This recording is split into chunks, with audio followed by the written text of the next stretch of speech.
returns, they're still output, right? The next piece though is that change has a fixed cost and a variable reward. All right, so let me explain what that means. So I want you to imagine that this line right here, ooh, nice and wet, how I like it. My markers, calm down guys. Okay, so I've got this line, this represents your revenue or whatever your current level of activity or output is. Okay, now, what happens is most entrepreneurs, they say, you know what, I'm gonna change something. They think they're gonna change something and things are gonna get better, right? You tweak something, you mess around, you change your page, change your script, change your onboarding process, whatever, right?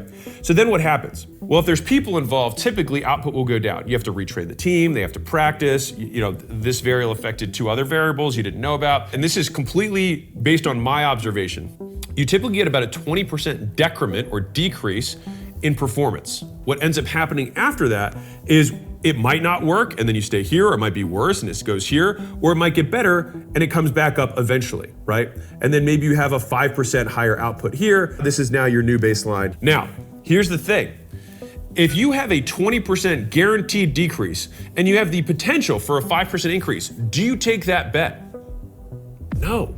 But I see entrepreneurs every day, myself included, for many years, taking that bet over and over again because I was like, I just have to get it better. I just have to get it better. But it was a fallacy.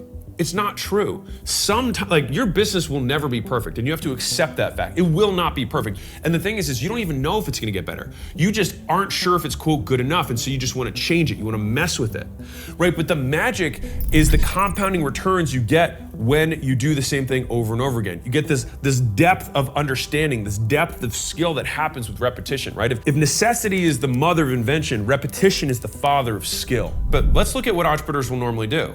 Maybe they'll start seeing some increase here, but what do they do next? They say, you know what, I've got this other idea I have. And so then they get another 20% decrease. And so they're constantly living significantly below their output means, or your revenue, or whatever your thing is, below what your potential is, because you're constantly changing stuff. And I wanna be real with you for a second. If you're a small business owner, you've got maybe 10, maybe 20 employees, or if you're anything less than that, then like hear me right now. The amount of resources that you have to implement change are so limited. I pick like one big thing a year that I do, like one. And what happens is when you realize how limited your resources are in order to deploy successfully a new change or a new experiment, what happens is it forces prioritization.